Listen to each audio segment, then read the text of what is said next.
Divorcee মেয়ের পেটে সন্তানের অধিকার আর মর্যাদার জন্য অহনার আপত্তি থাকার পরেও পরদিন সকালে অহনার চাচা, বাবা, ভাইয়েরা সবাই রাসেলদের বাড়িতে গেল।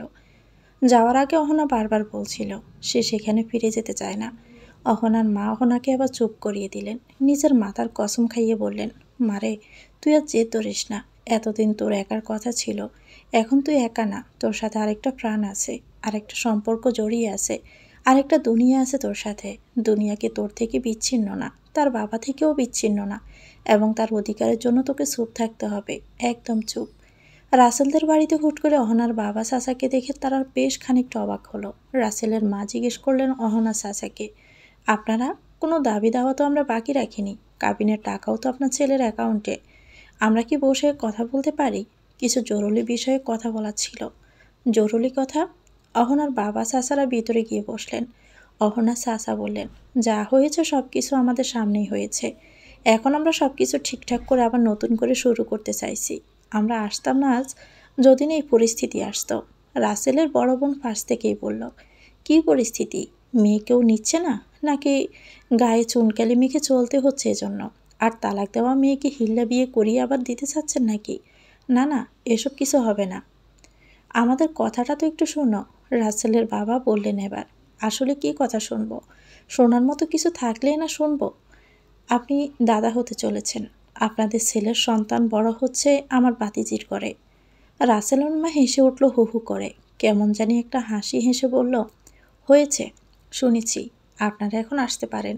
কিছু একটা বললেই হলো, কার না কার পাপের ফসল এখন আমার ছেলের উপর দিচ্ছেন। রাসেলের বোন বলে উঠল, সবই বুঝি মা, দেখেছ এখন বিপদ এসেছে তো, এজন্য এসে পড়েছে আমাদের উপরে। একইভাবে রাসেলের বাবাও অস্বীকৃতি জানালো। অহনা সাসার মাথায় লজ্জায় হেঁট হয়ে যায়। তিনি আর বসলেন না। আসার আগে শেষবারের মতো শুধু রাসেলের অপেক্ষা করলেন। সে আসতেই তাকেও বললেন একই কথা। রাসেল সরাসরি তার অনাগত বাচ্চাকে অস্বীকার করল। প্রশ্ন উঠালে অহনার চরিত্রের উপর। আরও নানা কটু কথা বলল। অহনা সাসা বাবারে ফিরে এলেন বাড়িতে। এদিকে আমি রুমে নিঃসুপে বসে আছি। আজ স্কুলেও যাইনি। রান্নাঘরের দিকে ভাবিয়া চাষিদের খিলখিল আওয়াজ শুনতে পাচ্ছি সকাল থেকে। বারবার আওয়াজে আওয়াজে ভেসে আসছে কিছু শব্দ। লজ্জা, নিজের ইজ্জত নাই, কার পাপ, এসব শব্দ স্পষ্ট ভেসে আসছিল আরও যেন স্পষ্ট হয়ে। আমি বাহিরে বেরিয়ে এলাম। মনে দুরু দুরু ছিল। আগ থেকে মনে মনে ঠিক করে রেখেছিলাম, তারা যদি আমাকে নেয়ও আমি যাব না, চিরতরে চলে যাব কোথাও। চাচাকে না জিজ্ঞেস করলেন, ভাই কি বলল তারা? চাচা জবাব দেওয়ার আগে বাবা বললেন, নিবে না, তারা তোমার মেয়েকে নিবে না। মা কান্নায় ভেঙে পড়লেন। চাষিরা বলা বলি করতে লাগলেন, আহারে, কি হবে মেয়েটার? ভাবি চিন্তা করো না, একটা না একটা ব্যবস্থা হয়ে যাবে। ভাবি এসে পরামর্শ দিল, তাকে এখন একটা ছেলে দেখে বিয়ে দিয়ে দাও, যে কিনা মেনে নেবে এসব কিছু। সবার এসব পরামর্শ শুনতে শুনতে আমি রুমে চলে আসি। দরজা লাগিয়ে দিলাম। খুব কান্না করলাম। পেটের দিকে হাত বুলিয়ে দিতে দিতে আল্লাহর কাছে ফরিয়াদ করলাম, এ কি আমার জীবন? এই জীবনের স্বাদ নেওয়ার জন্য আল্লাহ আমাকে বাঁচিয়ে রেখেছেন। মা আমার রুমে এসে কান্না করতে লাগলেন। মাথায় হাত বুলিয়ে দিতে দিতে বললেন, আমার মেয়ের কপালে এই ছিল রে আল্লাহ। আমি মাকে শান্ত হতে বললাম। বললাম যেন কোনো চিন্তা না করে আমার জন্য, আমি কিছু একটা ব্যবস্থা করে নেব। এর মাঝে ভাবি আমার জন্য একটা সম্বন্ধ নিয়ে এলেন। ছেলের বাড়ি তার বাপের বাড়িতে এসে। ছেলের মাথায় সমস্যা, খেতে কৃষিকাজ করে, মাঝে মধ্যে মাছ ধরে। বাড়িতে শুধু তার মা আছে। আগে বিয়ে হয়েছিল ছেলের, মাথার সমস্যা, এই জন্য বোর ছেলে চলে গেছে। তাদের মাটির ঘর, বাবা চাচারা যদি তাদের একটা টিনের ঘর করে দিতে পারে তাহলে তারা আমাকে মেনে নেবে। তাদের কোনো দাবি দেওয়া নেই। ভাবি সবাইকে বলতে লাগলো, দেখো, এর চেয়ে ভালো ঘর আর পাওয়া যাবে না। এখন যদি মেয়ের ঘের দেখিয়ে সম্বন্ধ সবাই ফেলে দেয়, তাহলে সমাজের লোক দেখানোর মুরত থাকবে না কারো আর। সব একেবারে শেষ হয়ে যাবে। আর শেষ তো হয়ে আছেই। ভাবির এই আলাপের সাথে আমার শাশুড়িরাও সামিল হলেন। ছোট শাশি মিনমিন করে বললেন, এতে অন্তত কলঙ্ক লাঘব হবে আমাদের। এইটাই করতে হবে এখন। বড় শাশি চাচাকে বললেন, তুমি এখন নতুন কোনো সুদ তোলো না, এ বিয়েতে আবার না বলিও না। দেখো, আমাদের মেয়ের বিয়েও হয়েছে, কোথাও যেন এই কলঙ্কের দায়ভার আমার মেয়ের গায়ে এসে না পড়ে। বড় চাচা অসহায়ের মতো আমার কাছে প্রশ্ন রাখলেন। আমার দিকে তাকিয়ে আমাকে জিজ্ঞেস করলেন, তোর মতামত কী রে? বড় চাচি বললেন তেড়ে এসে, তার আবার কিসের মতামত? তার কিসের মতামত থাকবে শুনি? এখানে মত নিতে হবে? মাও বড় চাচার মতো একইভাবে আমাকে জিজ্ঞেস করলেন। বুঝতে পারলাম মৌনতা সম্মতির লক্ষণ। তারাও চাচ্ছেন আমি যেন এই বিয়েতে রাজি হয়ে যাই। আমিও যেন গ্রহণ করে ফেলি এই নরকের জীবন, এই অসহায়ের জীবন। মাথায় কাজ করছিল না আমার কি করব না করব। কিভাবে যেন কেটে গেল 8টা বছর। আমার কোলজোড়ে 8 বছর আগের কোনো এক বসন্ত দিনে আসলো আমার ছেলে আরাপ। আজ সে আরাপের 8 বছর। এই 8 বছরের জীবন আমার সংগ্রামের বেঁচে থাকার। 8 বছর আগে সবার তুফের মুখে পড়ে আমার পেটে থাকা বাচ্চা সহ আমার বিয়ে ঠিক হলো অর্ধবয়স্ক উন্মাদ লোকটার সাথে। মাকে জড়িয়ে ধরে কান্না করতে করতে বলছিলাম, তুমি তো জানো মা আমি কেমন। আমার পেটে থাকা বাচ্চাটার কসম খেয়ে বলছি, তোমাদের কোনোদিন অভিযোগের সুযোগ দিব না, কারো কথার পিঠে কথা বলবো না। আমাকে সামান্য সুযোগ করে দাও এই বাড়িতে থাকার। মা আমাকে সেদিন জড়িয়ে ধরে বুঝ দিতে দিতে বলছিলেন, মারে স্বামীর ঘর হলো মেয়েদের জন্য জান্নাত সমান। এর চেয়ে বড় কোনো সম্মান, এর চেয়ে বড় কোনো স্বীকৃতি আর হয় না। রাতে বাবাও আমার রুমে এসে অভয় দিয়ে গেলেন, আমি যেন আর কোনো কাণ্ড না কাটাই এই বিয়ে নিয়ে। ভালোই ভালোই যেন বিয়েটা করে নেই। এর পরদিন সকালেও আমি স্কুল যাইনি। স্কুল থেকে কল এলে জানিয়ে দেই যে আমি অসুস্থ, আসতে পারবো না। দুপুরের দিকে ওই ছেলের মা ছেলে আমাদের বাড়ি আসে। বাবা চাচারা তাদের সাথে কথা বলে বসার করে। ছেলের মা যখন ভিতরে এলো তখন সরাসরি আমার চাচিকে বলল, কয় মাসের পোয়াতি, পোয়াতির তো আলাদা যত্ন আত্তি লাগে, এসব তো করার কোনো ক্ষমতা আমাদের নেই। বড় চাচি বললেন, আপনাদের কোনো চিন্তা করতে হবে না এসব নিয়ে, আমরা তো আছি। উনি তারপর আমার রুমে এলেন। এদিক ওদিক তাকাতে তাকাতে শেষে আমার মাকে বললেন, আগের বিয়েতে লাকড়ি সেট দেন নাই, ওগুলো দেখছি না যে, নাকি ওগুলো আগের বিয়েতে দিয়েছেন? এগুলো তো সব আমাদের আমলের মডেল, বড্ড লাকালাকড়ি। মা বুঝলাম কেমন তব্দা খেয়ে গিয়েছেন ওনার কথা শুনে। মা বললেন, সবই আছে, আমার ছেলের বউয়ের ঘরে রাখা। ওগুলো অহনার ফার্নিচার না? ভাবি গ্লাসে করে ঠান্ডা পানি দিয়ে শরবত বানিয়ে এনে দিল। উনি শরবত খেতে খেতে বললেন, আমার ঘরে কারেন্ট আছে, ফ্রিজ নাই, আপনারা এক কাজ করিয়েন, মেয়ের সাথে সব কিছু দিবেনই যখন একটা ফ্রিজও দিয়েন। আমি গরমের দিনে এমন ঠান্ডা পানি খাবো নে বের করে। মহিলা পান খেতে খেতে শেষে জিজ্ঞেস করলেন আমাকে, সত্যি করে বলো তো, বাচ্চাটা কয় বাপের? আমার লজ্জায় মাথা হেঁট হয়ে যাচ্ছিল কথা শুনে। কি বলবো না বলবো কোনো কিছুই বুঝে উঠতে পারছিলাম না। বার কয়েক কিছু বলবো বলবো এমন ঠিক করে উঠলেও মা আমার হাত চেপে ধরেন, সিমটি কাটেন। বুঝতে পারি মা আমাকে নিষেধ করছেন। সামনে থাকা সবাই একদম ফিট মতন নীরবতায় ঢলে পড়ে, কেউ কোনো জবাব দেয় না। আমি বুঝতে পারলাম এমন এক ঘরে আমার বিয়ে ঠিক করা হচ্ছে, যেখানে গেলে যে আমি নরক থেকে বের হতে আসছিলাম তার চেয়ে দ্বিগুণ নরকে আমি প্রবেশ করব। আমার দুনিয়ার আমার পেটে থাকা বাচ্চা যেন এক অন্ধকার জগতের দিকে ধাবিত হতে লাগলো। পরের দিন টিন দিয়ে তাদের বাড়ি বানানোর বন্দোবস্ত হতে লাগলো। চাচা দোকানের ব্যাংক থেকে টাকা তুলে আনতে বললে ছোট চাচি বড় চাচি চাচাকে বললেন, ঘরে টাকা দিয়ে এক মেয়ের কয় বিয়ে করাবার, এইটাই তো আর অধিকার নাই। একবার দিয়েছ কেউ না করেছি, ওইটার অধিকার ছিল। কি বলছো এসব লাবণীর মা? অহন আমার মেয়ে, আমাদের মেয়ে, ঘরের মেয়ে। তাই বলে এই ঘরের মেয়ে এখন এই ঘর তো আর দেওয়া যাবে না। ছোট্ট চাচি বলল, ওর কাবিনে 2 লাখ টাকা আছে না, ওইগুলো ভাঙো। ওইগুলো থেকে বিয়ের খরচ না হোক, ঘর বানানোর খরচ তো হবে। বাদ বাকি ওর গহনা যা আছে টুকিটাকি ওগুলো না হয় বিক্রি করে দিবা, সমস্যা কি? চাচা নিরুপায় হয়ে বাইয়াকে বললেন, ব্যাংক থেকে আমার কাবিনের টাকাটা যেন তুলে নিয়ে আসে। আমি স্কুলে গেলাম।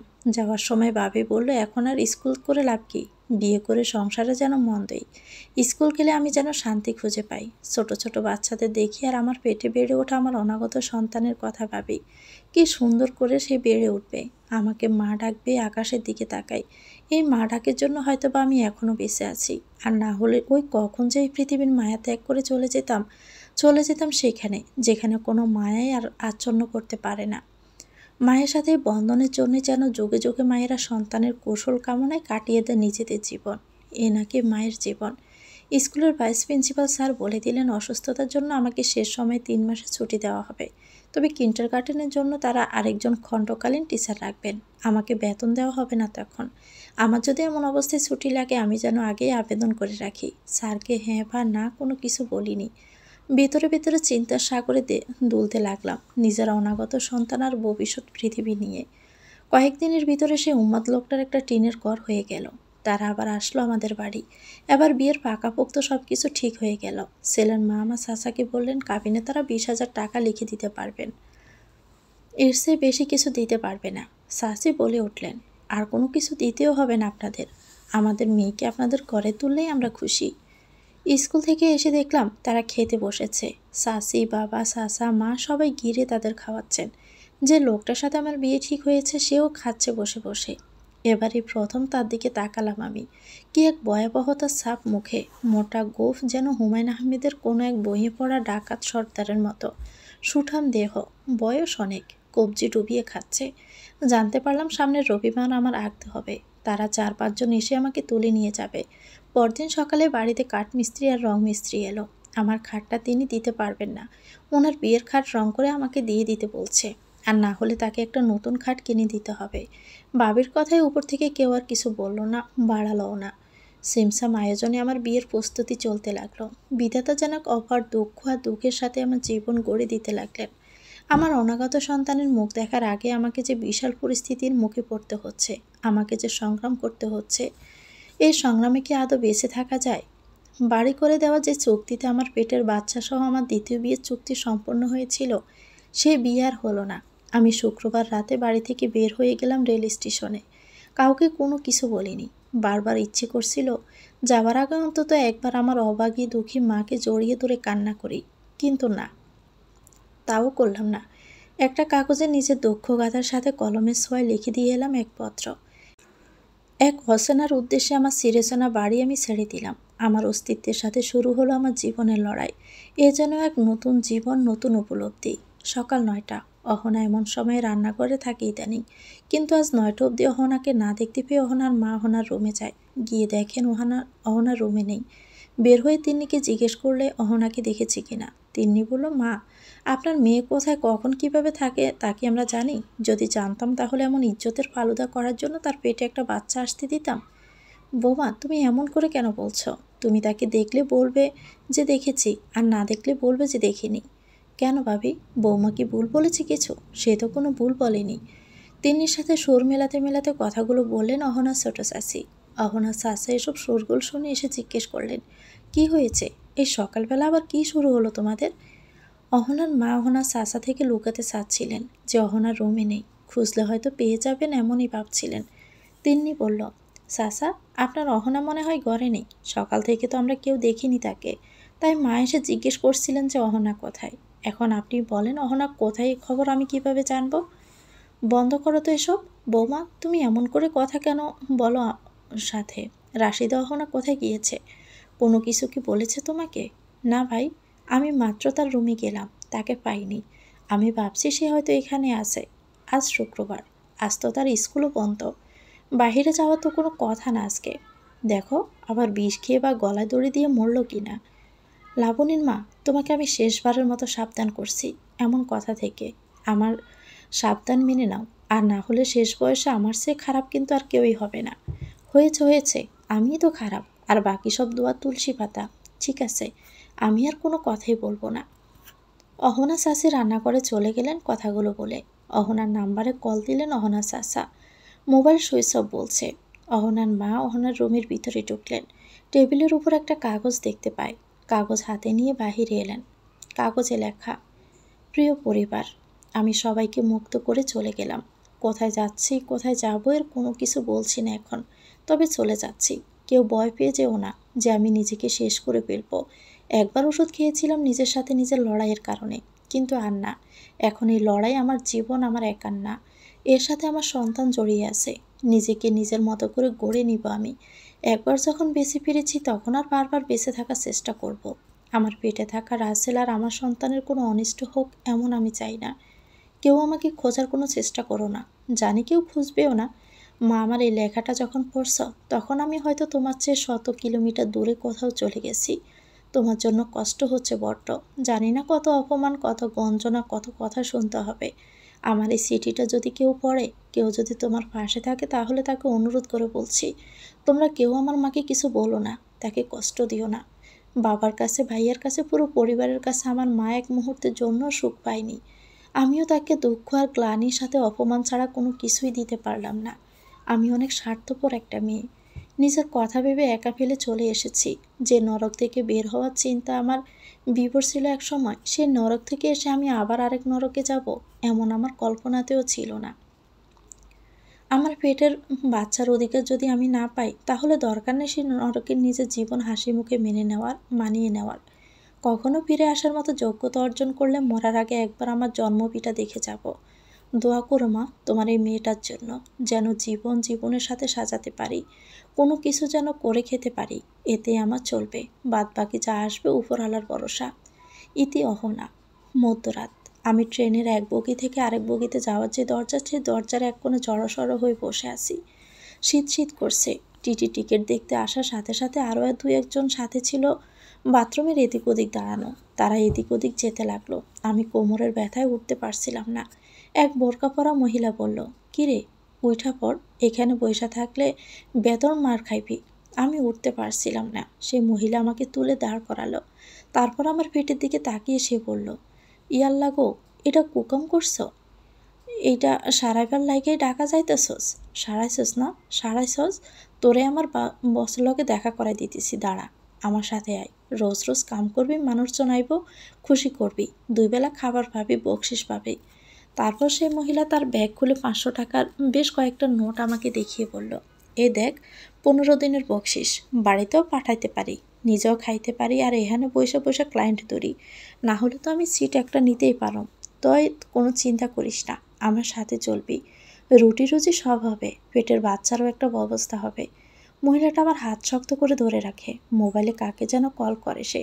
কল করে অশ্রাব্য ভাষায় কিছু কথা বলে আর বলতে থাকে, নতুন পাখি, দেখতে কালা, তয় কাম পারবো, কোনো টেনশনের কিছু নাই, কাস্টমার রেডি রাখ, আজ থেকে কামে লাগাই দিতে পারো। আমার মাথা একেবারে স্থির হয়ে গেল। কি বলছে এই মহিলা? আমি বোধশক্তি হারিয়ে ফেলতে বসেছিলাম। কোনো কথা বলার মতো শক্তি কাজ করছিল না আমার মাঝে। চোখ বেয়ে পানি পড়ছিল শুধু আমার।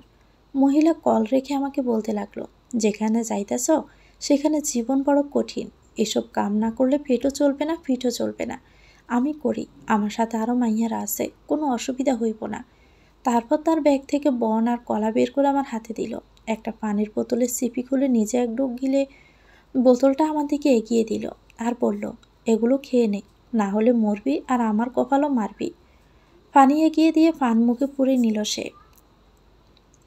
ট্রেন ঢাকা কমলাপুর স্টেশনে গিয়ে যখন থামল, তখন ভোরের আলো পুরোপুরি ফুটে গিয়েছে।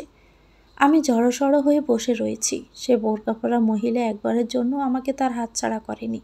ট্রেনে আমি না পারছিলাম কাউকে কিছু বলতে, না পারছিলাম নিজেকে ছাড়াতে। নিজের ভিতরের প্রতিবাদী চেতনা, অন্যদিকে নিজের মাতৃত্বের শক্তি, দুটোই যেন আমাকে সংহার করে বলেছিল, আর কত চুপ করে নিজের সাথে হওয়া অন্যায় মেনে নিব না, আর কত। ট্রেন থেকে আমি নামলাম। ওই মহিলা আমার হাতে ধরল, তারপর বলল, চুপচাপ আমার সাথে আয়, মেন গেট দিয়ে না ওই পাশ দিয়ে যাবো। আমার হাত ধরে পুলিশ বক্স ক্রস করার আগেই আমি জোরে চিৎকার করে উঠলাম। পুলিশের দিকে তাকিয়ে হাত তুলে বলতে লাগলাম, এই মহিলা আমাকে খারাপ জায়গায় নিয়ে যাচ্ছে, আমাকে প্লিজ হেল্প করুন, প্লিজ। আশেপাশের সবাই আমার দিকে তাকিয়ে রইল। পুলিশ আমার দিকে এগিয়ে আসে। মহিলাটা আমার হাত ছেড়ে দিল। এদিক ওদিক চাওয়ার আগেই সে কোথায় যেন উবে যায়। বয়স্ক মতো দাড়িওয়ালা এক পুলিশ আমাকে বলল, কি হয়েছে মা, কোনো সমস্যা? আমি এদিক ওদিক তাকিয়ে দেখলাম আশেপাশে মানুষজন জড়ো হচ্ছে এমন। পুলিশেরা তাদের সরিয়ে দিচ্ছে। আমি গামছি আর হাঁপাচ্ছি, কিছু বলতে পারছি না। বয়স্ক মতো পুলিশ আমাকে বললেন, তুমি আসো আমার সাথে। তারপর ওনাদের কন্ট্রোল রুমে আমাকে নিয়ে বসালেন। কাকে যেন ডেকে বললেন পানি দিতে। আমাকে এক গ্লাস পানি এগিয়ে দিলেন। আমি পানি খেলাম। তারপর আস্তে আস্তে জিজ্ঞেস করলেন, কি হয়েছে, কোনো সমস্যা? আমি কান্নায় ভেঙে পড়লাম। তারপর ওনাকে সব খুলে বলি। উনি সব শুনলেন। তারপর বললেন, আসলে এদের উপর আমাদের কিছু করার থাকে না, এরা এক বিশাল সিন্ডিকেট নিয়ে চলে। ভাগ্য ভালো যে আপনার কিছু হয়নি, আপনি সাহস করে চিৎকার করেছেন, অন্যথায় কেউ চিৎকার করতো না। আপনার মতো কত মেয়ের জীবন যেভাবে নষ্ট হয়ে যায়। তো আপনি যাবেন কোথায়? আমি কোনো উত্তর দেইনি, একদম নিশ্চুপ হয়ে রইলাম। উনি আবার জিজ্ঞেস করলেন, তুমি কোথায় যাবে মা? তোমাকে একবার তুমি একবার আপনি করে বলায় মাইন্ড করছো না তো? আসলে তুমি আমার মেয়ের বয়সই তো, তাই। জানি না। মানে? আমি কোথায় যাব আমি জানি না, শুধু জানি যে আমাকে কিছু একটা করতে হবে, আমাকে বাঁচার মতো করে বাঁচতে হবে, আমার বাচ্চার জন্য বাঁচতে হবে। আমি তখন থেকে আমার ব্যাগ জড়িয়ে ধরে কাছুমাছু হয়ে বসেছিলাম। পুলিশের ইউনিফর্ম পরা এক মহিলা আমার হাতের ব্যাগ পাশে রাখতে বললেন। আমি রাখিনি ভয়ে। উনি তারপর ব্যাগে হাত দিলে আমি বলে উঠি, না না, ব্যাগটা দেওয়া যাবে না, এই ব্যাগ আমার সব। বয়স্ক মতো পুলিশ মহিলা জিজ্ঞেস করলেন, এই ব্যাগে কি আছে? আমার সার্টিফিকেট, আর কিছু নাই। আমি একদম খালি হয়ে চলে এসেছি। আমাকে বাঁচতে হবে, আমি আর কিছু জানি না। তারপর যে কি এক মিরাকল হলো আমার সাথে। ওই বয়স্ক পুলিশ আঙ্কেল আমার সব কথা শুনলেন আর আমাকে বললেন, আমার বড় মেয়েটা আজ থাকলে হয়তো তোমার বয়সী হতো মা। তুমি যদি কিছু মনে না করো আমার সাথে যাবে। আমার স্ত্রী তোমাকে দেখলে খুব খুশি হবে। আমি ভয় পেয়ে গেলাম মানুষের উপর ভরসা করতে। আমার বারবার মনে হতে লাগলো, এমন অসহায় একটা মেয়ের উপর নতুন কেউ পয়দা উঠাচ্ছে না তো? আসার আগে আমার সাথে যা হলো তা কি আবার নতুন করে হতে চলছে? আমি বললাম, না না, আমি যাব না আপনার সাথে। আমাকে ছেড়ে দিন। কিভাবে মা? তুমি তার উপর অসুস্থ। ঢাকা শহরের কোনো কিছু তুমি চেনো না, জানো না। এমন অবস্থায় তোমাকে একা ছেড়ে দেওয়া মানে জেনে শুনে বিপদের মুখে ফেলে দেওয়া। মহিলা পুলিশ বলল, স্যার তোমাকে ভালো কথাই তো বলেছেন, তুমি স্যারের সাথে যাও। না না, আমি কারো সাথেই যাব না, কারো সাথে না। এদিকে অহনার বাড়িতে এক দফা সবাই অহনার মাকে দোষারোপ করতে লাগলেন। অহনার বাবা সাপ বলে দিলেন, মেয়ে শুধুমাত্র মায়ের জন্য নষ্ট হয়েছে। অহনা চাচা সকাল সকাল ছুটলেন যার সাথে অহনার বিয়ে ঠিক হয়েছিল তার বাড়ি। অহনা চাচি অহনা চাচাকে বললেন, এখন আবার নতুন কোন বুদ্ধি এসো না, যেন বলে দিলাম। এই মেয়ের জন্য জীবনে অনেক দখল যাওয়া শুরু হয়েছে আমার। এদিকে আমি মনকে বোঝাতে পারছি না কি করব না করব। বয়স্ক পুলিশ শেষমেশ আমাকে রাজি করিয়ে নিলেন। আমাকে নিয়ে বের হলেন কিছুক্ষণ পর। ওনার প্রাইভেট গাড়ি রেডি ছিল। ভয়ে আতঙ্কিত হয়ে আমি গাড়ি উঠলাম। গাড়িতে উঠতেও বয়স্ক পুলিশ তার তামাটে দাঁত বের করে আমার দিকে চাইলো একবার, তারপর বলল, কি নাম তোমার মা? নামটাই তো জানা হলো না এখনো। অহনা। বাড়ি মিষ্টি নাম তো তোমার। কিছুক্ষণ কেটে গেল এভাবে। তারপর বয়স্ক পুলিশ আবার কল করলো কাকে জানি। কলের অভ্যাস থেকে সে বলল, গর্ত সাজিয়ে রাখো, আমি কিছুক্ষণের মধ্যে আসছি। আজ সব জব্বর হবে। আমার ভয়টা দ্বিগুণ হয়ে গেল। তন্মনে ছড়িয়ে গেল ভয়ের বিষ। পুরুষ জাতিটাই কি এমন? আর নারীদের কি এভাবে দিনের পর একা একা নিজের অস্তিত্ব নিয়ে আমি শঙ্কিত হতে লাগলাম। বয়স্ক পুলিশ পিছনে ফিরে তাকালো। তার তাকানোটা আমার কাছে ভয়ঙ্কর মনে হলো। বারবার মনে হয় কোনো এক জ্বর আমাকে তাড়া করে বেড়াচ্ছে। চোখের সামনে কেন জানি না আমার অসহায় মায়ের মুখটা ভেসে আসছে। কানের কাছে যেন আমার বাবি চাষিদের বলা শব্দগুলো আঘাত করছে। গায়ের আঘাতটাও হয়তো এতক্ষণ কাউকে কষ্ট দেয় না যতটা কষ্ট দিচ্ছে আমাকে বলার আঘাত। মানুষকে আঘাত দিতে হলে সবচেয়ে উত্তম স্থায়ী পন্থাই হলো মানুষের দুর্বলতায় আঘাত করা, মানুষের অন্তরে আঘাত করা, মানুষকে অপমান করা। কোনো অসুবিধা হচ্ছে না তো মা? পুলিশ পিছনে ফিরে আমাকে বললেন। আমি ভয়ে তটস্থ। গাড়িতে এসি অন করা ছিল, তারপরও আমি ভয়ে ভয়ে ঘামছি যেন। গ্লাস দিয়ে বাহিরে তাকালাম। এক লোক দাঁড়িয়ে দাঁড়িয়ে সিগারেট টানছে আর ধোঁয়া ফেলছে। তাকে দেখে মনে হলো সে যেন দুনিয়ার সবচেয়ে সুখী একজন। লোকটা আবার বলল, কিছু খাবা নাকি মা?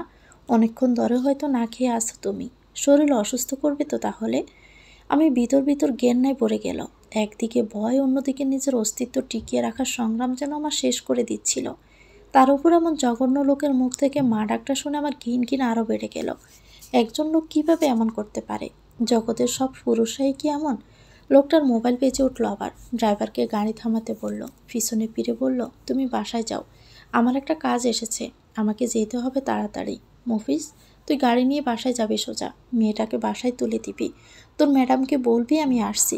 দেরি হলে তোকে কল দিব, তুই গাড়ি নিয়ে রেডি থাকিস। বয়স্ক পুলিশ লোকটা চলে গেল গাড়ি থেকে নেমে। আমি বার কয়েক ভেবেছিলাম গাড়ি থেকে নেমে যাব, কিন্তু পরক্ষণে মনে হলো যদি গাড়ি থেকে নেমে এর বিরুদ্ধে কথা বলে তাহলে কেউ আমায় বিশ্বাস করবে না। উপরন্তু আমার নিজের উপরে আরও চাপ এসে পড়বে। বিয়ের আগে বাবা সবসময় আমাকে তাচ্ছিল্য করে বলতো, কালো মেয়ের ভালো জায়গায় বিয়ে হবে না। ছোট চাচি বড় চাচি তারা তো বাবার কথাই তাল দিত। ছোট চাচি দেখতে সুন্দর, তার মেয়ে বর্ষাও সুন্দর। এ নিয়ে তার গর্বে শেষ ছিল না। ছোট চাচি একবার বলছিলেন, গায়ের ছাপা রঙের মেয়েদের দুই আপদ, এক শান্তি এক বিপদ। এদের ভালো জায়গায় বিয়ে হয় না। বিয়ে দিতে গেলে দেওনা পাওনা ছাড়া বিয়ে হয় না। এ দেওনা পাওনার পিছনে এক কালো মেয়ের ছাপা মেয়ের বিয়ে হয়ে আসছে চিরকাল ধরে। আমার ভালো জায়গায় বিয়ে হলো না। ছোট চাচির দ্বিতীয় বিপদ হলো, গায়ের ছাপা রঙের মেয়েদের আজীবন দুঃখ বয়ে বেড়ানো লাগে। এই কথাটাও হয়তো তার সত্য হতে চলছে। কে জানে আমার অনাগত দিনে কি অপেক্ষা করছে আমার জন্য। আর তার এক ভালোর মধ্যে ছিল, কালো আর ছাপা রঙের মেয়েদের দিকে কেউ কুনজর বা কুইচ্ছেই তাকায় না। তবে আমার বেলা কেন এমন হচ্ছে? তাহলে কি ছোট চাচির সেই কথাটা আমার জন্য মিথ্যে? আমার দিকে কেউ কুনজরে কেউ তাকাবে, তাও নিজের বাবার বয়সী? এসব ভাবতে ভাবতে কখন যে এক আপন গভীরে লুকিয়ে পড়েছি আমি বুঝতে পারিনি। ড্রাইভার ডাক দিল, আপা চলে আইছি, নামেন। বসের বাড়ির সামনে তো, তাড়াতাড়ি নামেন। আমি তার দিকে চেয়ে রইলাম। ড্রাইভার বলল, বুঝেন না কেন আপা? আমারে আবার রান্ধিতে হইব, ঘরে রান্না করা নাই। বাহিরে খাইতে গেলে আমার 50-100 শেষ হইয়া যাইব। বাহিরের খাওয়ানো আমি খাইতে পারি না, ওসব তেল চুল আমার পোষায় না। বাড়িতে মানুষ খাইকে আমার 10 টাকাও খরচার মন চায় না। আপনি নামেন, দিয়া আয়শা কাজে যাই। আমি গ্লাস দিয়ে বাহিরে তাকালাম। আলিশান ভবন, আশেপাশে গাছ, বইয়ে যেসব সুন্দর সুন্দর ফুলের গাছ দেখেছিলাম সেসব গাছ। পুরো গেটে ফুল লল পাতার নকশা। এ যেন কোনো এক রাজার বিয়েতে করা রাজপুত্রের আসনের নকশা। কি নিখুঁত কাজ! সামনে পানির ফোয়ারা, ঠিক যেন আমাদের গ্রামের মতো হাঁসগুলো। এই একটা জিনিস এসে এখানে মিল পেয়েছি খুঁজে। একপাশে একটা মোটা মতন কুকুর দাঁড়িয়ে আছে, থেকে থেকে ডাকছে, ঘেউ ঘেউ করছে। এর আগে কখনো কুকুরের এই ঘেউ ঘেউ ডাকটা আমি গভীরভাবে শুনিনি। বিদেশি কুকুরের ডাক কি তবে দেশি কুকুর থেকে আলাদা হয়? আমি বুঝতে পারছিলাম না কি করব। গাড়ি থেকে নামলাম। ড্রাইভার আমার ব্যাগ হাতে নিল। আমার সাথে সাথে ঢুকতে ঢুকতে বলল, বস আমাকে সেই ভালো লোক, মাইনে ভালো, খাবারও ভালো, ম্যাডামও ভালো, ঈদে বকশিস দেয়। গেলে ঈদে আমাকে 4000 টাকা ধরিয়ে দিয়েছিল হাতে।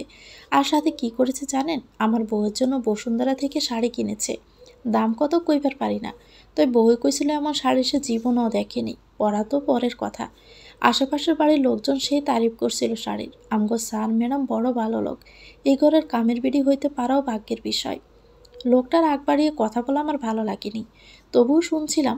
এসব বয়সী তারিফ শুনে আমার মনে হলো আমি ভুল নই তো, এতক্ষণ যে শঙ্কা আমার মধ্যে ছিল তা অহেতুক নয় তো।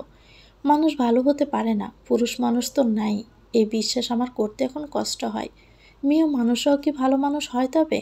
না, কেউ না, কাউকে বিশ্বাস করা যায় না। Driver calling bell বাজালো।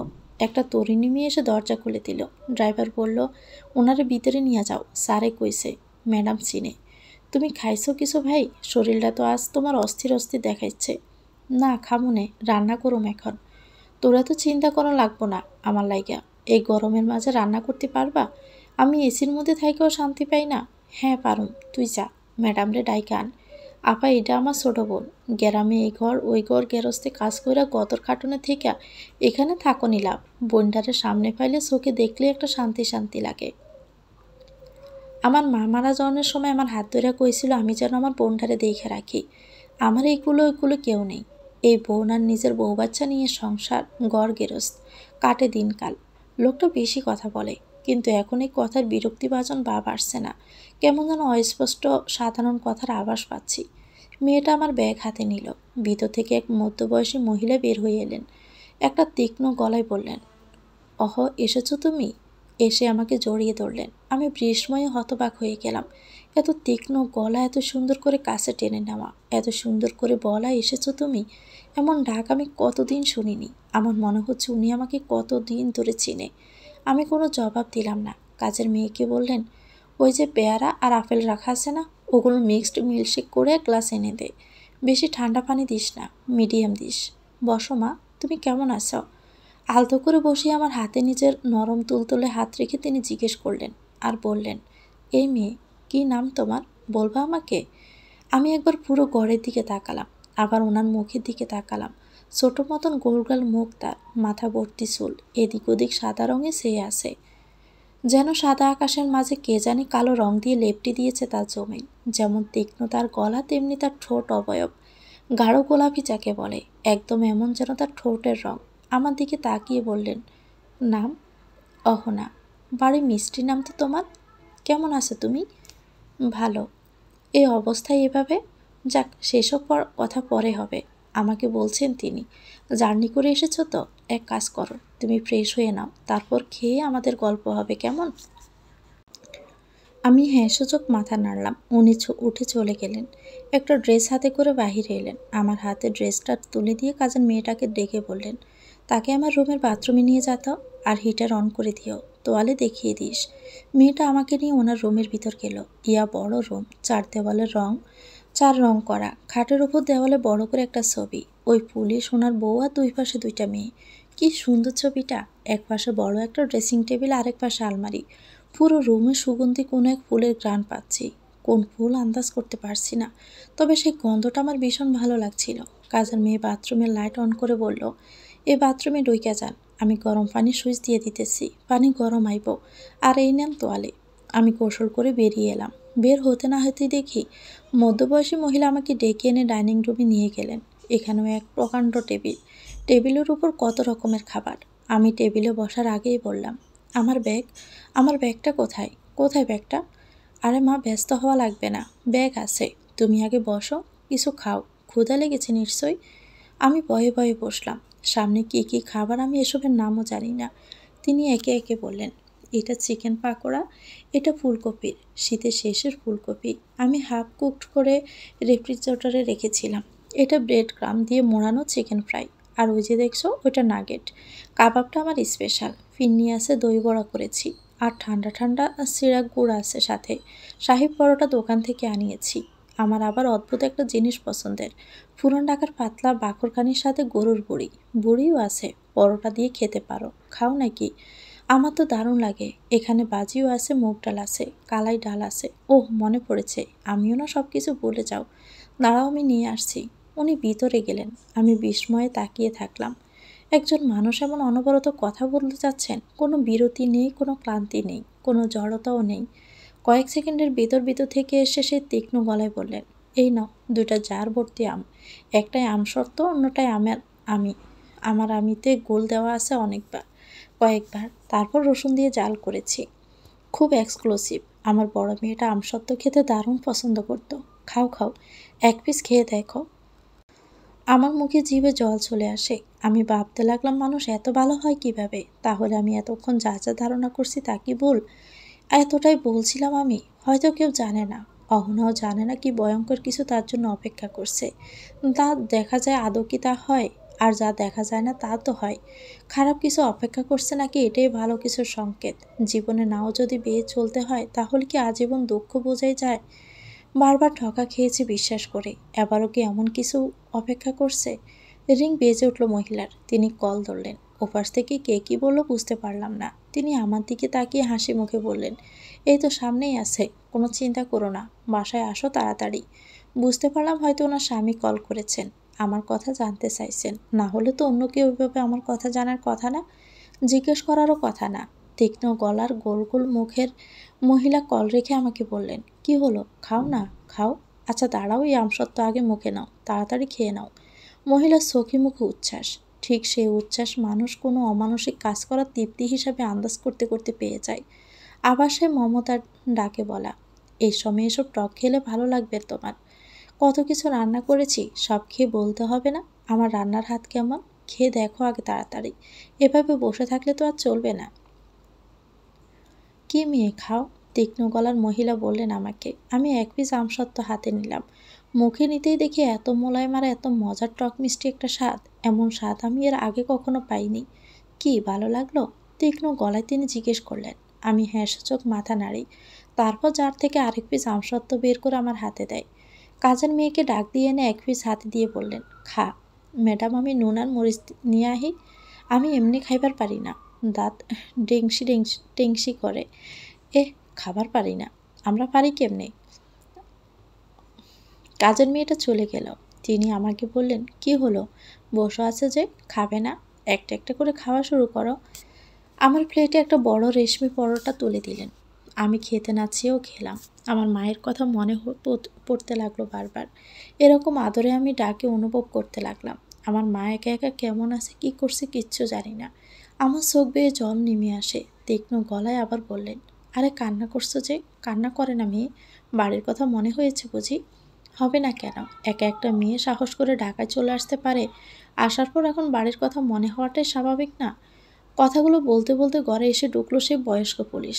তারপর তিনি আবার বললেন, তা আমি না, অহনা কান্না করছে কেন, তুমি তাকে বকা দিয়েছো বুঝি? না না, আমি বকা দিব কেন, তার বোধ হয় বাড়ির কথা মনে পড়ছে, তাই সে কান্না করছে। এবার তিনি পাশে এসে বসলেন, আমার গাড়ে হাত রাখলেন, আমার কাছে এসে আমার চোখের পানি মুছে দিতে বললেন, বাড়ির কথা মনে হচ্ছে বুঝি, সবাইকে মিস করছো তাই না? আমি হ্যাঁসূচক মাথা নাড়লাম। তিনি আমাকে নিজের বুকে জড়িয়ে নিলেন। এবার যেন তিনি একেবারে শীতল বরফ গলে জল হয়ে যায়। তার সুন্দর তেকনি পারাক্কেওয়ালা গলা মুহূর্তে যেন কান্নার বদলে ছেয়ে গেল। আমাকে যেন আরো শক্ত করে জড়িয়ে ধরলেন।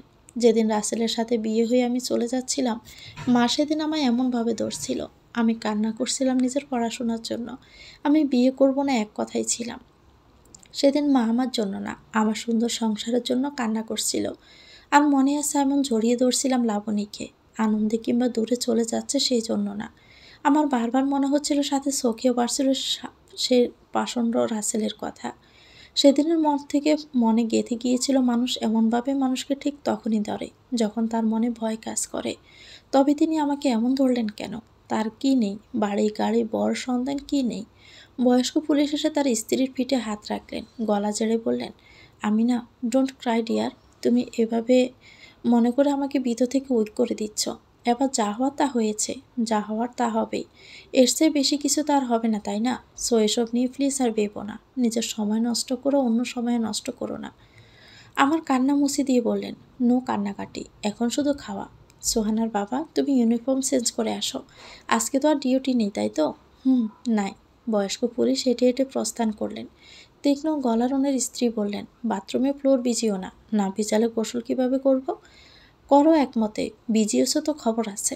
আমার হাসি পেয়ে বসলো। না চাইতেও কিছু শব্দ করে হেসে ফেললাম। তিনিও আমার দিকে চেয়ে হাসলেন। হেসে হেসে বললেন, বুঝলে মেয়ে, এমন বললে পানি 4 বালতির জায়গায় 2 বালতি ফেলবে। আর ফ্লোর না ভিজিয়ে কি আর গোসল করা যায় বলো? আমি আবারও হেসে উঠলাম। তিনি বললেন, তোমার হাসি না দারুণ মিষ্টি। তোমাকে হাসিতে দারুণ মানায়, কিন্তু এভাবে গোমট আর মনমরা মুখ নিয়ে বসে থাকলে হয়? আমাকে রুমে নিয়ে গেলেন। এই রুমটা সুন্দর। সিমসাম তীক্ষ্ণ গলায় বললেন, এই রুমটা আমার বড় মেয়ের। তুমি এখানে শুয়ে বিশ্রাম নাও, কেমন? আমি আসছি। মহিলা তার রুমে গেলেন। হাজব্যান্ডকে বললেন, মেয়েটা কি মিষ্টি আর অসাধারণ, তাই না? জানি না কোন ট্রমার মধ্যে সে আছে। মেয়েটার দিকে চাইলে আমার মেয়েটার কথা মনে পড়ে যায়। পুলিশ তার স্ত্রীর কাঁধে হাত রাখলো, বলল, হায় আল্লাহ, আমাদের এত সুন্দর এত ভালো একটা মেয়েকে আল্লাহ তার কাছে নিয়ে গেলেন। একা একা রুমে এসে আমি বিছানায় বসলাম। মাথায় রাজ্যের চিন্তা ভর করলো আমার। এদিকে অহনার বাড়িতে তুলকালাম কাণ্ড ঘটে চলছে। অহনার বড় চাচা অহনার মাকে বললেন, রাশেদা, তুমি অন্তত আগে বোঝার কথা। তোমার মেয়ে কখন কি করতে পারে তা তোমার বোঝা উচিত ছিল। মেয়েটা এরকম কাণ্ড ঘটাবে আমার ধারণাও ছিল না। অহনার বড় চাচি অহনার চাচার সাথে তাল মিলিয়ে বললেন, আমি আগেই বলছিলাম, আরও নিজের খেয়ে অন্যের ভালো করো যাও। অহনার ছোট চাচি অহনার মাকে শুনিয়ে শুনিয়ে বললেন, আমি বললে তো খারাপ, কিন্তু বলার কথা বলতেই হয়। ডাকের একটা কথা আছে না, বাপে বেটা গাছে গোটা, মাইয়ে জি আর গাইয়ে গি। আমার কথায় কেউ কিছু মনে করলে করেন, আমার কিছু করার নেই। আমি রুমে বসে রইলাম একা একা। কাজের মেয়ে রুমে আসে, জানালার পর্দা সরিয়ে বলল, কি হয়েছে আপা? আপনি এমন কেন? কথা কন না? কিচ্ছু না। কিছু লাগবো? পানি। কাজের মেয়েটা পানি এনে দিল। আমার হাতে গ্লাস দিয়ে বলল, জানেন, আমার বাইটার লাগে মন প্রাণ উজাড় হয়ে থাকে। আমার বিয়ে হয়েছিল, জামাই বদের হাঁটি, খালি মারে আর মারে। ভাই আমারে নিয়ে আইছে, বলছে সংসারের দরকার নেই। আমিও চলে আসছি। আমার ভাইটারে আল্লাহ কোটি বছর হায়াত দিক। তারপর আবার সেই কাজে মন দিল, গুনগুন করে গাইতে লাগলো। ভিতরে ভিতরে আমি অনুভব করলাম, আমিও তো কারো ভাই, আমারও তো একটা পরিবার আছে। অথচ আমার এই মেয়েটার মাঝে কত তফাৎ। দুপুরে তাদের সাথে একসাথে বসে খেলাম। খাওয়া শেষে বয়স্ক পুলিশ ওই তীক্ষ্ণ গলার মহিলা আমাকে নিয়ে ড্রয়িং রুমে বসলেন। আমাকে জিজ্ঞেস করলেন, এবার আমাদের কিছু বলা যাবে? আমরা আসলে জানি না তুমি কে, তোমার সাথে কি হয়েছে। কথা বলতে পেরেছ, অন্যায়কে রুখতে পেরেছ, এখন তুমি অবশ্যই নিজেকে দাঁড় করাতে পারবে। পুলিশ বললেন, এখন তুমি একা না, শুধু তোমার সাথে তোমার ভিতরে বেড়ে ওঠা প্রাণও আছে। আমি ডুকরে কেঁদে উঠলাম। মহিলা আমাকে এসে জড়িয়ে ধরলেন। আমি যেন মায়ের পরশ পেয়ে গেলাম মুহূর্তেই। আমার মেয়ের রোড অ্যাক্সিডেন্ট হয়। বিয়ের পরের বছরে তারা স্বামী স্ত্রী দুজনেই স্কলারশিপ নিয়ে আমেরিকা চলে যায়। আমরা দুজনেই খুব খুশি হয়েছিলাম। ওর বাবা তো মেয়ের এই স্কলারশিপের খুশিতে গোটা পাড়া হেঁটে হেঁটে বলছিলেন, তার মেয়ে আর আমার মেয়ে জামাই স্কলারশিপ পেয়ে আমেরিকা চলে যাচ্ছে। আমাদের মেয়েটা লাভ ম্যারেজ ছিল। তারা এক ইয়ারেই পড়তো। মাস্টার্সের জন্য দুজন আমাদের ছেড়ে চলে যায় দূরে, বহু দূরে। কিন্তু কে জানতো, ওই যাওয়াই তাদের চিরতরে যাওয়া, আর কখনোই তারা ফিরে আসবে না। ওয়াশিংটনের কোনো এক ডিপার্টমেন্টাল স্টোরে আগুন লাগে। ভাগ্যের পরিহাস এতই নির্মম, মাত্র 3 জন মানুষ এই আগুনের সাথে যুদ্ধ করে চলে যায়। এর মধ্যে আমার মেয়ে আর মেয়ের জামাইও ছিল। তীক্ষ্ণ গলায় কথাগুলো বলে তিনি ডুকরে কেঁদে উঠলেন। ওনার স্বামী ওনার কাঁধে হাত রেখে বললেন, চুপ করো তানিশার মা, এভাবে ভেঙে পড়লে শেষ বয়সে আমাকে দেখবে কে? তারপর ওনার স্বামী বলতে শুরু করলেন, আমাদের ছোট মেয়ে রামিসা গত বছর ব্যাচেলর করতে অস্ট্রেলিয়া চলে যায়। বিকারুন্নেসা থেকে পাশ করেছে সে। আমার মা বাবা দুজনে শত না করলাম, শতবার বারণ করলাম, কিন্তু কে শুনে কার কথা। ছেলে মেয়ে হয়তো বড় হয়ে যায়, নিজের সিদ্ধান্ত নিজেরা নিয়ে নেয়। আমাদের কথা হয়তো তারা পাবে না, অথবা পাবে হয়তো, কিন্তু আমরা বুঝি না। তারা হয়তো তাদের মতো জীবন কাটাতে শুরু করে, আমরা আমাদের মতো জীবনে অভ্যস্ত হয়ে যাই। শেষ সময় এভাবেই হয়তো আমাদের জীবন আবার যুক্ত হবে মাটির সাথে। বয়স্ক পুলিশ এক দীর্ঘশ্বাস ছাড়েন। হাঁপ ছেড়ে বাসা যাকে বলে। তাদের দুজনের চোখে মুখে আমি দুনিয়ার মায়া, দুনিয়ার আক্ষেপ দেখতে পেলাম যেন। একবার ভাবি ভাইয়ার সাথে ঝগড়া করতে করতে বলেছিল, টাকা হলে দুনিয়া কেনা যায়, টাকা ছাড়া কোনো কিছুই নাই। সুখও টাকায় কেনা যায়, ভালোবাসাও টাকায় বিক্রি হয়। ভাবি সে কথাটা আমি পুরো রাত ধরে ভেবেছি। প্রশ্ন করেছিলাম নিজেকে নিজে, আসলেই কি টাকায় সুখ কেনা যায়? সেদিন কোনো উত্তর পাইনি। আজ যেন উত্তর পেয়ে উত্তর আমার কাছে স্নান হয়ে রইল। মানুষ কি করে নিজের অস্তিত্ব ছেড়ে চলে যায়? পরক্ষণে মনে হলো, আমিও তো চলে এসেছি আমার অস্তিত্ব ছেড়ে। তবে কি আমি আমার অস্তিত্ব যেখানে ভেবেছিলাম, সেখানে কি আদতে আমার অস্তিত্ব আছে? এই আলিশানে কারো সুখ নেই, আমার মধ্যবিত্ত পরিবারে আমার সুখ নেই। তবে কি টাকার কাছে এসব সুখ ম্লান হয়ে যায়? এসব চিন্তা করতে করতে আমার চোখ ঝাপসা হয়ে যায়। অজান্তে টপ টপ করে কান্না চলে আসে। আমাকে তীক্ষ্ণ গলার মহিলা জড়িয়ে ধরলেন। তিনিও কান্না করেন আমাকে জড়িয়ে ধরে। মারে, কেউ দুনিয়ায় সুখী না, কেউ তার নিজেকে নিজের মতো পায় না। আমার অভাব নেই, কোনো কিছুর কমতি নেই রূপ লাবণ্যরও। আল্লাহ আমাকে এত এত দিয়েছেন যে তার শুকরিয়া আমি সারা জীবন আদায় করে গেলেও কম হবে। কিন্তু আমার সুখ নেই। আমি যেন এবার কথার ফুল জুড়ে ফুটালাম। ওনাকে বললাম, আমি কি আপনাকে খালা বলে ডাকতে পারি? তাতে যদি অন্তত আমার মায়ের অভাব বোধ। কেন না মা, আমাকে তুমি অবশ্যই খালা ডাকতে পারবা। তোমার আঙ্কেল আমাকে সব বলেছেন, তোমার কথা খুলে বলেছেন। আমি আর এক মুহূর্ত অপেক্ষা করিনি, তাকে বলেছি সাথে সাথে যেন তোমাকে নিয়ে বাসায় চলে আসে। দুটো জুসের ক্যান নিয়ে এলেন বয়স্ক পুলিশ। আমাদের দুজনের দিকে দুইটা এগিয়ে দিলেন, রিমোট দিয়ে এসি চালিয়ে দিলেন। তারপর বরাট গলায় বললেন, খাও, দুজনে কান্না করতে করতে দুর্বল হয়ে যাবা। কান্না ভালো, মনের ভয় দূর হয়ে যায়, সংশয় কাটে, ভাব দূর হয়, মনোবার হালকা হয়। আমি ওনার দিকে এবার বিস্ময়ে তাকালাম। পর্ষা চেহারা, মাথার মাঝখানে টাক, দুই পাশে চুল, লম্বা মতো মানুষটা। এই প্রথম ওনাকে দেখে মুগ্ধতা আসে। ভিতরে ভিতরে ভাবতে লাগলাম, কি ভুলটাই না ভেবেছি আমি। নিজেই নিজের কাছে লজ্জিত হতে লাগলাম। একবার জাফর ইকবাল স্যারের কোনো এক বইতে পড়েছি, হুমায়ুন আহমেদ তখন বড় প্রায়। যুদ্ধের সময় এক বাড়িতে তারা আশ্রয় নিয়েছেন। বাড়ির লোকটা তাদের ঘরে রেখে বাইরে যায়, বলে যায় যে বাজার করতে যাচ্ছে। হুমায়ুন আহমেদের মা তাদের সব ভাই বোনদের নিয়ে বয়ে জড়সড় হয়ে ঘরে বসা ছিল। হুমায়ুন আহমেদ ভেবেছিলেন লোকটা হয়তো পাঞ্জাবিদের লোক, রাজাকার, তাদের খবর দিতে গেছে। ভয়ে তটস্থ হয়েছিলেন। কিছুক্ষণ পর লোকটা এসে দরজায় টোকা দিতে লাগলো। হুমায়ুন আহমেদ মনে মনে ভাবলেন, এই বুঝি সব শেষ। দরজা খুলে দেখলেন লোকটা সত্যি সত্যি বাজার করে এসেছে। বেগম সেই থেকে হুমায়ুন আহমেদ আর কাউকে অবিশ্বাস করে না। অবিশ্বাস করা কত বড় অন্যায় সেটা সেদিন তিনি টের পেয়েছেন। আর আজ আমি টের পেলাম, বিশ্বাসের চেয়ে বড় কোনো শক্তি আর নেই। এই বাসায় আমার এক সপ্তাহ কেটে গেল। দিনকাল ভালোই যাচ্ছে। আমি মাঝে মধ্যে অসুস্থ হয়ে পড়ি। কথা ছিল যদি আমার পরিবারের কেউ আমার খোঁজ করে পুলিশকে ইনফর্ম করে এখানে চলে আসে, তাহলে খালা আমাদের পরিবারের সাথে কথা বলবে। যে কোনোভাবেই হোক আমাকে আমার নিজের পায়ে দাঁড় করাবেন। রাতে ঘুমাতে গিয়ে মনে মনে ভাবি, আমি কি আবার ফিরে যাব সেখানে, যেখান থেকে এসে আমি আমার জীবনের স্বাদ খুঁজে বেরিয়েছি? সেখানে আবার ফিরে যাব? কিন্তু কেউ আমার খোঁজ করলো না। সপ্তাহ গেল, 2 সপ্তাহ গেল। আমি বুঝতে পারছিলাম খালা আমাকে এখান থেকে যাওয়ার কথা ইশারা ইঙ্গিতে বারবার বলছেন। খাবার খেতে খেতে বলছিলেন, মারে, তোর মতো একটা মেয়ে যদি আমার কাছে চিরকাল থেকে যেত, তাহলে হেসে খেলে হয়তো জীবন পার করে দিতাম। তোর সাথে আমার তেমন কোনো সম্পর্ক নেই, তারপরও অদ্ভুত এক মায়ার টান কাজ করে। একদিন সরাসরি বলেই দিলেন, আমি যেন এখানে থেকে যাই, এই বাড়িটা আমারই, তাদের ভালো লাগবে। সাথে ইতস্তত বোধ করে বললেন, আমি যেমন চাই তেমনই হবে, সব কিছু আমার ইচ্ছের উপর। আমি হ্যাঁ বা না বলিনি।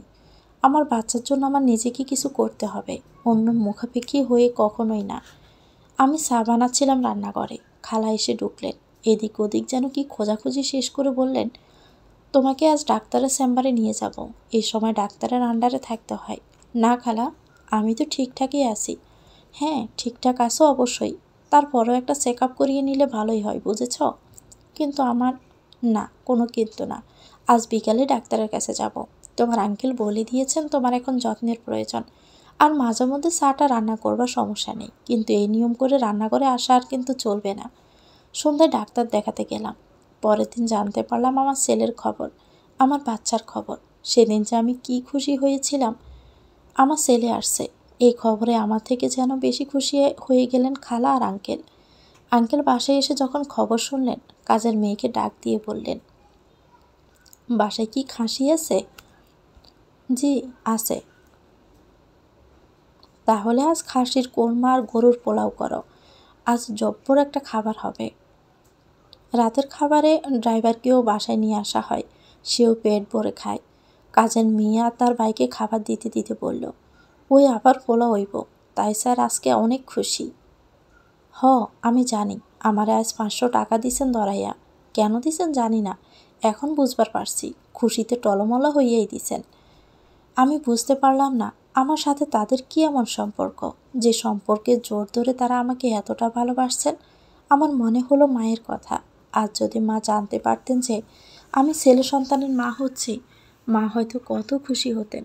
হয়তো তার চোখের কোণে জল নেমে আসতো, জড়িয়ে ধরতেন আমাকে, শক্ত করে ধরতেন আমার হাত, তারপর হাতে আর কপালে চুমু খেতেন হয়তো। তারপর শাশুড়ি এসে হয়তো ইশারা ইঙ্গিতে নানান কটু কথা শোনাতো আমাকে, ভাবিয়ে হয়তো ছাড় দিত না। মা বলতেন, যার কেউ নেই তার আল্লাহ আছেন, আল্লাহ তার বান্দাকে একভাবে না একভাবে রক্ষা করেই ফেলেন, দূরিয়েই ফেলে দেন না কখনোই। তবে কি আল্লাহ আমাকে এভাবে রক্ষা করতে চলেছেন? ফিরিস্তার মতো একটা পরিবার দিয়ে আমাকে বাঁচিয়ে নিচ্ছেন। সেদিন কি হলো আমি জানি না। শুরু থেকে আমি অন্যের উপর নির্ভর হয়ে থাকতে পারছিলাম না। এই সুখ, এই শান্তি, এত আদর ভালোবাসা হয়তো ভাগ্যগুণে মানুষ পায়। আমারও হয়তো ভাগ্য ছিল, কিন্তু এই ভাগ্য আমি চাইনি। আমি অস্তিত্ব আর আমার ছেলের উপর কোনো আসর না আসে সেজন্য আমাকে বড়সড় সিদ্ধান্ত নিতেই হচ্ছিল। হয়তো আজ নয়তো কাল আমাকে নিতেই হতো। আমি এই পরিবারের কেউ না। এখানে তারা আমাকে যতই আদর করে রাখুক না কেন, এখানে আমার অস্তিত্ব না। কিছুদিন পর বললো হয়তো স্বার্থপর, আমি এমন খেতাব পেতাম। কেউ হয়তো বলতে না সেও বলতো যে আমি আমার সন্তান জন্ম দিয়ে চলে যেতে চাচ্ছি। তাই আগেভাগে আমি আমার সিদ্ধান্ত নিয়ে নিলাম। খালা আর আঙ্কেলকে বললাম, আমার এই ঘরে এভাবে থাকা সম্ভব না। খালা বিস্ময়ে অবাক হয়ে বললেন, কেন হনা, তোমার কি কোনো অসুবিধা হচ্ছে? আঙ্কেল বললেন, মা তুমি এই অবস্থায় এমন কেন বলছো? Anything wrong? কোনো অসুবিধা হচ্ছে? আমি স্পষ্টই বললাম, আমি অন্যের উপর বসে খেতে আর চাইছি না। আমাকে প্লিজ আপনারা মুক্ত করে দিন। আমি জানি আপনারা আমাকে অনেক ভালোবাসেন। আপনারা না থাকলে আজ হয়তো আমার জায়গা অন্য কোথাও হতো। আজ হয়তো আমি নিজেই বিলীন হয়ে যেতাম। আজকের আমার পিছনে শুধুই আপনারাই ছিলেন। তবুও আমি মুক্তি চাচ্ছি। আমি স্বাধীনভাবে বাঁচতে চাচ্ছি। আমরা তোমাকে ফোর্স করব না মা। এটা জিজ্ঞেস করব না যে তুমি কেন চলে যেতে চাচ্ছ বা একা থাকতে চাচ্ছ। তবে একটা বিষয় কি, এই কয়েক সপ্তাহে আমার ভালোভাবে জানা হয়ে গেছে তুমি তোমার আত্মমর্যাদার উপর কতটুকু অনড় হয়ে আছো। তুমি চাইলেই বাসায় বসে বসে সময় কাটাতে পারতা, কেউ কিছুই বলতো না, কিন্তু করনি তুমি তা। তুমি নিজেকে ব্যস্ত রাখতে চেয়েছ। তোমার কথার মধ্যে আমি বারবার নিজেকে খুঁজে পেয়েছি, ঠিক যেন আমার তরুণী বেলা। একটা মেয়েকে এমন হওয়াই চাই, যেন সে অন্যের উপর না বরং নিজের উপর অনড় থাকে। তবে আমি চাইবো আর 4টা মাস তুমি আমাদের সাথে থাকো। দেখো মেয়ে, তোমার এই সংগ্রাম, তোমার এই ত্যাগ, সব কিছু ছেড়ে চলে আসা কার জন্য? নিশ্চয়ই তোমার বেড়ে ওঠা সত্তার জন্য, তাই না? এই সত্তার জন্য হলেও তোমাকে আরও কিছুদিন অপেক্ষা করতে হবে। খালা উঠে এলেন, আমার হাত ধরে বললেন, আমার নাতিটাকে সুস্থভাবে দুনিয়ায় আসতে দাও। তাকে অন্তত এই বিরূপ পরিস্থিতির শিকার বানিও না। তার জন্য হলেও তুমি না করো না। আমার চোখ টলমল করতে লাগলো। এই অভ্যাস আমার বেশ পুরনো। কেউ যখন তার আবেগ মাখা গলায় আমাকে কিছু বলে, সেটা হোক আবদার কিংবা অধিকার, আমি যেন সেটার উপর মোহিত হয়ে পড়ি।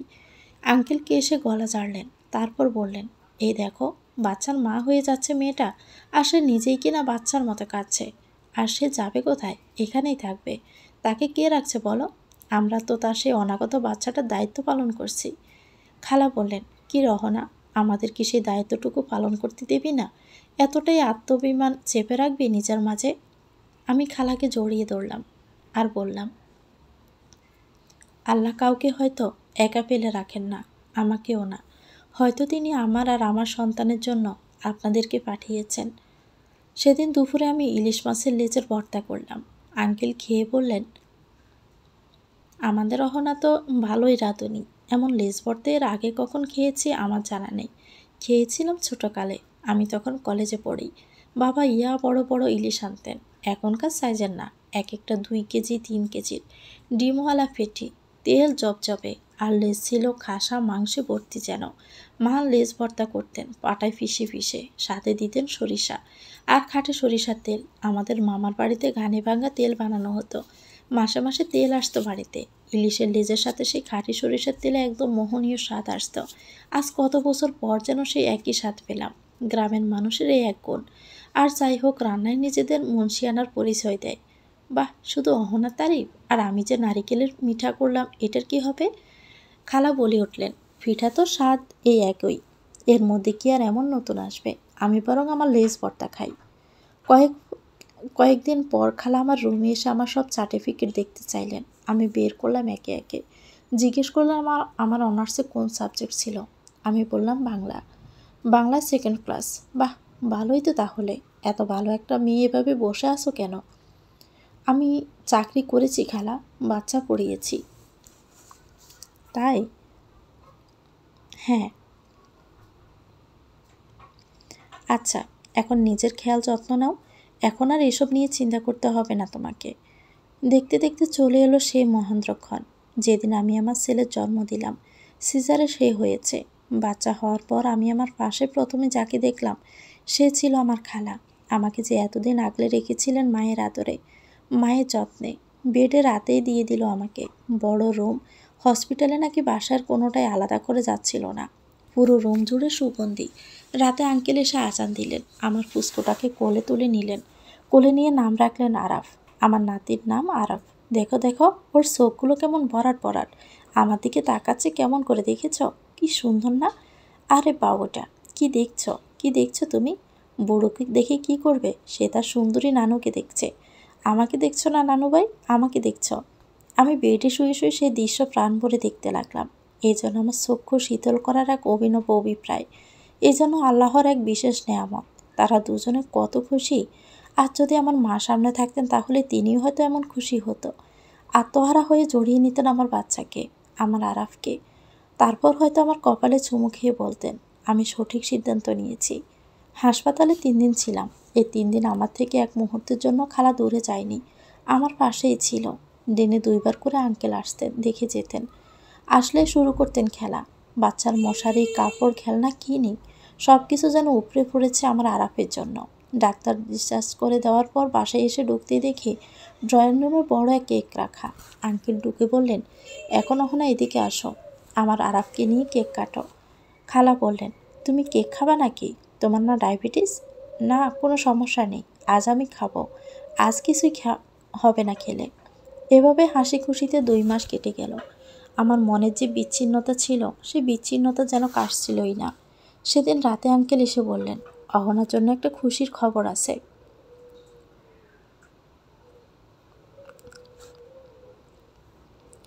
আমি রুম থেকে আঙ্কেলের দারাজ গলার আওয়াজ শুনতে পেলাম। আমার কানে বাজলো, অহনার জন্য একটা ভালো সংবাদ আছে। আমি ভিতরে ভিতরে টেনশনে শেষ হয়ে যাচ্ছি। কি ভালো সংবাদ আমার জন্য? আমি ইচ্ছাকৃতভাবে রুম থেকে বের হয়ে এলাম। আঙ্কেল আমাকে দেখে ডাক দিলেন, এই যে এদিকে আসেন, বসেন এখানে, আপনার জন্য একটা সুসংবাদ আছে। আঙ্কেল আসছি আমি, লেবুর শরবত নিয়ে আসি, আগে দাঁড়ান। না না, এদিকে আসো অহনা, আগে শুনে যাও তারপর বানাবে। খালা বললেন। আমি ভিতরে ভিতরে চিন্তা করতে লাগলাম, তাহলে কি তিনিও জানেন আমার জন্য কী সংবাদ আছে? আমি বললাম, 2 মিনিট, আমি শরবত নিয়েই আসছি। রান্নাঘরের দিকে চলে গেলাম। আঙ্কেল খালাকে বলছেন শুনলাম, মেয়েটাও না, যাক, এবার তার জীবন গুছিয়ে নিতে পারবো। আমার ভিতরে ভিতরে ভয় যেন বেড়ে গেল। জীবন গুছিয়ে দিতে পারবেন মানে? আমার জীবনে কি নতুন কেউ আসবে আবারও কি আমাকে নতুন করে যুদ্ধ শুরু করতে হবে? কি বলছেন তিনি? রান্নাঘরে ঢুকে লেবু চিপকাতে চিপকাতে এসব ভাবছিলাম আমি। মনে মনে বলছিলাম, যদি এমন কিছু হয়, যদি এমন কোনো পরিস্থিতি আসে, তাহলে আর এক মুহূর্ত আমি এখানে থাকবো না। আমি চলে যাব এখান থেকে। আমার বিশ্বাস, আমার ভরসা সব কি এভাবে চুরমার হয়ে যাবে? কাঁপা কাঁপা হাতে শরবত নিয়ে এলাম। এই কয়েক মাসে এসির বাতাস আমার সয়ে গেছে। প্রথম প্রথম শীত শীত করলে এখন কোনো সমস্যা হয় না। এই এসির মধ্যে আমি যেন গরমে কামছি। কপালে ঘামের বিন্দু বিন্দু রেখা যুক্ত হচ্ছে যেন। আঙ্কেল লেবু শরবতের গ্লাস হাতে নিয়ে বললেন, কনগ্রেস অহনা, ও সরি টিচার অহনা, আপনার জয়নিং লেটার আজকেই পেলাম হাতে, অ্যান্ড নেক্সট 2 মাস পর থেকে আপনার জয়নিং। আমার বেশ বোধ শক্তি কাজ করছিল না যেন। কি বলছেন তিনি? আমার জয়নিং লেটার স্কুলে? আমি দাঁড়িয়ে রইলাম। খালা বললেন, বুঝছো অহনা, তোমার সব সার্টিফিকেট তো আমার রুমে রাখা। সব কিছু দেখে শুনে আমি আর তোমার আঙ্কেল তোমার জন্য এমন একটা জব খুঁজছিলাম যা কিনা তোমার সাথে যায় এবং যার মাধ্যমে তুমি তোমার লিভিং কস্ট, তোমার খাওয়া দাওয়া এবং তোমার বাচ্চা সামলানো সব করতে পারো। আমরা দুজনে ভালোই বুঝতে পেরেছিলাম তুমি কেমন মেয়ে, এবং আমাদের এই আদর যত্নের পরও তোমার এসব নিতে অনেক কষ্ট, যার জন্য আমরা এই ডিসিশন নিলাম। আজ হোক কাল হোক তোমার ছেলের জন্য তোমাকে কিছু করতে হবে। সে করার অপরচুনিটি যখন আসে আমাদের হাতে, তাই আর না করলাম না।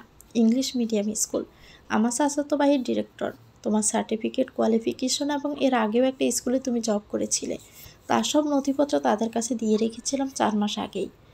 এবার আঙ্কেল বলল, এটা মনে করো না যে তোমার খালার কাজিনের স্কুল বলে তোমার চাকরি হয়েছে অহনা, কারণ সব কিছু নর্মাল ওয়েতেই ছিল এবং তোমার সব ডকুমেন্টস সেখানে সাবমিট করা হয়েছে। যে ঠিকানা দিয়েছিলাম সেই ঠিকানায়, মানে বাসার ঠিকানায় আজ সকালে চিঠি আসে তোমার জয়নিং লেটার সহ। আমি সকালে চিঠিটা রিসিভ করি এবং চলে যাই স্কুলে। তারপর জয়নিং ডেট আরও 2 মাস বাড়িয়ে নিয়েছি।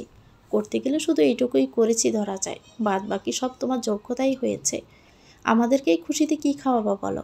আর হ্যাঁ, স্টার্টিং স্যালারি কিন্তু 8,000 টাকা, মন্দ না, ভালোই চলবে। আমার জলা চোখের ঘরে আটকালো না, বের হয়ে গেল টপকে। খালা আমাকে এসে ধরে বললেন, দেখো মেয়ের কাণ্ড, খুশির দিনে এমন কেউ করে? আমি আবারও যেন ভেঙে গেলাম কান্নায়, জড়িয়ে ধরলাম খালাকে। আঙ্কেল কাশি দিলেন একটা, কাশি দিয়ে বললেন, আজ আবার মিষ্টি খাওয়া আমার জন্য ফরজ হয়েছে, আজকের পর আর খাবো না। অহনা, এই খুশিতে কী খাওয়াবো বলো? খালা আমাকে বললেন, দেখেছ আঙ্কেল তোমার হাতে মিষ্টি জাতীয় খাবার খেতে চাচ্ছেন, তোমাকে কান্না করলে হবে বলো, বোকা মেয়ে। রুম থেকে আরাফ কান্না করে উঠল। ঘুমিয়েছিল। আমি রুমে গেলাম, কোলে তুলে নিলাম আমার অংশকে, আমার অস্তিত্বকে, আমার বাচ্চাকে। মুখে দুধ দিয়ে তার মাথায় হাত বুলাতে বুলাতে চিন্তা করলাম, এই জীবন আর এই জীবনের সংগ্রামই তো আমি চেয়েছিলাম চিরদিন। এত সহ্য করা, এতদিন বেঁচে থাকা, এই ছোট বাচ্চার জন্য আমার জীবন, আমার সংগ্রাম। আল্লাহ আমার কথা শুনেছেন, আমাকে যেন এখন সংগ্রাম শেষে খুশির জলকানিতে ডুবিয়ে রাখবেন আজীবনের জন্য। রুমের দরজায় দাঁড়িয়ে অহনার আঙ্কেল আর আন্টি অহনার কোলের বাচ্চা মাথায় হাত বুলিয়ে দেখছিলেন। রুমে এসে দুজন দুজনের সাথে বলাবলি করতে লাগলেন, এরই নামই কি জীবন? এভাবে একজন মা কিংবা বাবা তার বাচ্চাকে জীবন দিয়ে বড় করে তোলে, আর এরা এভাবে একসময় একা একা ফেলে চলে যায়। যদি এই বাচ্চাটাও একদিন এভাবে রেখে চলে যায় তার এই অবাকা মাকে, তখন? না, এমন কখনোই হবে না, তুমি দেখে নিও। এমনই যেন হয়, হাসি খুশিতে যেন মেয়েটার জীবন ভরপুর হয়ে ওঠে। তো ভিউয়ার্স, এটা গল্পের দ্বিতীয় অংশ। পরবর্তী অংশ পেতে আমাদের চ্যানেলটিকে সাবস্ক্রাইব করে আমাদের সাথেই থাকবেন। সবাই ভালো থাকবেন। আল্লাহ হাফেজ। আসসালামু আলাইকুম।